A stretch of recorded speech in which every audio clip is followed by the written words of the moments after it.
today's task, you'll need a multimeter and 2 pipe wrenches, pipe dope, 6-in-1, and a pair of pliers. Okay, we're going to be diagnosing a carrier, model 48 TCEA.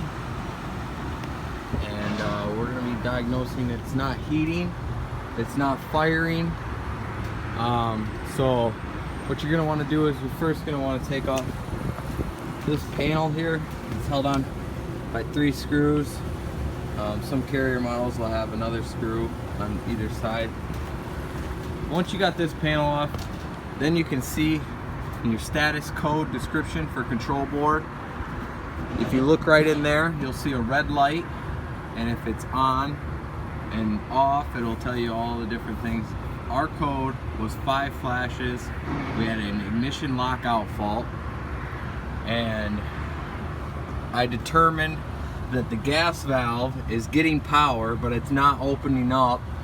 So we're getting an ignition failure. Test the gas valve. Use your multimeter. We're not getting any flames. Put your red lead on the gray wire and your black lead to the ground, and make sure that you're getting 24 volts while it's trying to ignite.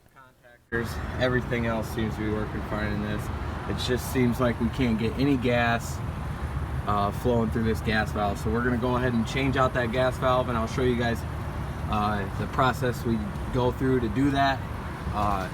On this carrier model, it's actually quite simple to change the gas valve. You're just going to shut off the gas here, and then we're going to undo our union here.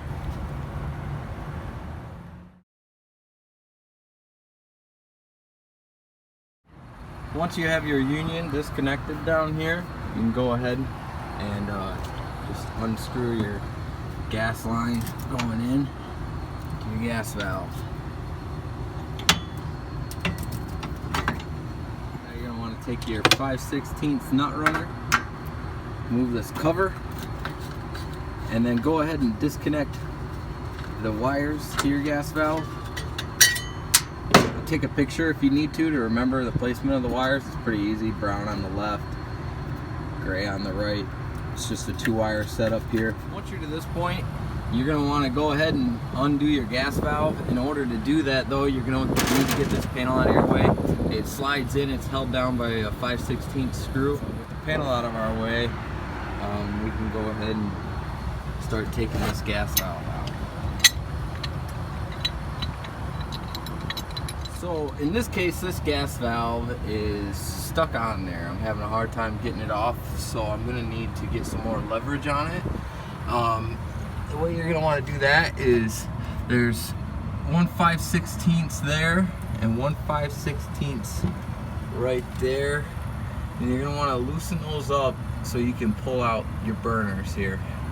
Okay, so I got the burners out and loose, so I have some more leverage on this gas valve, and be able to unscrew it from that pipe there. Remove the old gas valve. We're going to go ahead and install our direct replacement new gas valve here.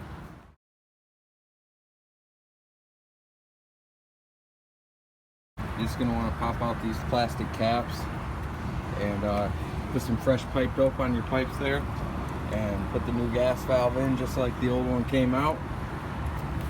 Okay, so now that you got your gas valve in, your wires back on, all your fittings are nice and tightened back up, you can go ahead and turn the gas back on.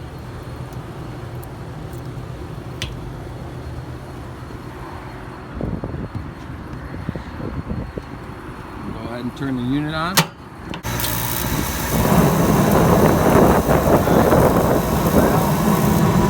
the new gas valve in, the unit fired up, and here we go.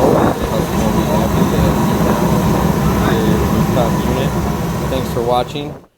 Please subscribe.